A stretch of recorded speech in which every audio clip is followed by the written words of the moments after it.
Magandang araw mga bossing. So ngayong araw mga boss, available tayo 10-seater sa naghahanap ng Isuzu Crosswind. So ito na yung pagkakataon yung mga boss, no? Available tayo 2012 Isuzu Crosswind XT, manual transmission, makina na ito mga bossing, 2.5 liters, turbo diesel mga bossing. Mileage nito 88,000 kilometers. So galing to ng company dito sa Laguna area. And ito mga bossing is meron lang yung presyo na 358,000. Okay? Dito muna tayo sa front area. So, ang front area na ito mga bossing, headlight niya, naka-projector headlight, walang basag, coding na ito is Wednesday. Then ito mga bossing, na-wash over na yung ating unit, na-detail na rin yung interior, kaya presentable, in and out to mga bossing. Naka 15 inches, alloy mag wheels, 90% red light, naka 6 stud to mga boss, no? Talaga naman, sa magaling manlait, pwede nyo itong lauitin mga bossing. Meron na siyang roof rail.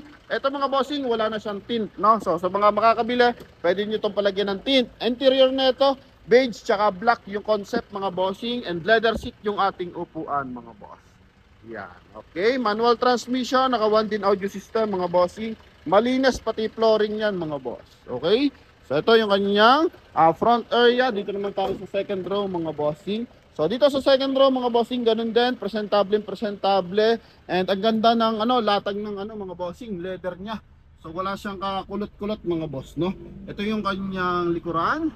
Ito yung kanyang aircon mga boss. Talaga namang damang-dama mo yung lamig ng ating Isuzu Crosswind na to mga bossing. Okay, sa taillight naman mga bossing, walang basag yung taillight.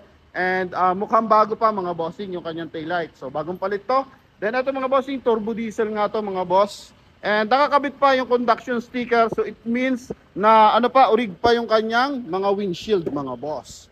Okay, so ito yung kanyang likuran. Yan, so walang issue ng banggayan mga bossing. So winash over lang para mas maging presentable. Yan, so ito mga bossing, good for 10-seater. Okay, so sa magaling dyan, tumingin na unit, eto, napakasariwa ng ating unit ito mga bossing, no? Yan, talaga naman. Ito naman sa kabilang side mga bossing, sa ating mga buyers na interesado, so pwede nyo agad itong i-reserve. Pwede kayo tumawag sa ating contact number na nasa screen. Connected po yan ng Viber and WhatsApp mga boss. Ito yung kanyang driver side mga boss, no? Yan. So mileage 88,000 kilometer mga boss. Okay, so ito mga dama hanggang sa leather niya kumakapit yung lamig ng ating unit mga boss. Talaga sobrang lamig. And pakita natin yung kanyang engine bay, syempre hindi mawawala yan. Ito yung kanyang front side mga bossing, no? Dito naman tayo sa engine bay. Alright, so napakaganda ng tunog ng makina mga bossing. Yan, so ito na lang mga bossing, kulang na lang ito sa linis ng makina. Pero ito kasi kararating lang.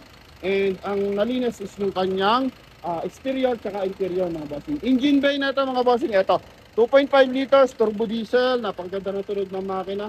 So kanina chinek up ko na yung mga bossing, walang talsek, walang usok mga boss. Walang issue ng bangga, even dito sa kanyang hood mga bossing. Original pa yung hood niyan from Isuzu. Okay? Yan mga bossing, ang kanyang engine bay. 2.5 liters, full diesel. So sa mga interesado, alam na, tawag na lang agad sa ating contact number na nasa screen. Connected yan ng Viber and WhatsApp. Sa mga tropang Baguio, Isabela, Batangas, Quezon, Bicol na talaga nakaka-interest lagi sa mga Crosswind. Ang daming inquiries nito mga bossing. So eto na mga bossing, paon na lang mag-inquire mga bossing, no? So upload natin to sa ating YouTube channel mga boss. Alright, so sa mga interesado mga bossing, so okay, ganun lang mga boss. Tawag lang sa ating contact number na nasa screen mga bossing, no? Pwede rin makabili yung mga tawid dagat mga bossing tulad ng ating buyers ngayon sa ating L300. So buyer natin from Romblon. Noong nakaraan is meron din tayong buyer from Leyte, Bohol mga bossing. So ang daming kumuha sa ating unit. So ito mga boss, no? Yan. So napakagarang Crosswind na pwede nyo makuha, no? Yan, location natin mga bossing, Imos, Cavite. So yun lang mga boss. Thank you very much. God bless.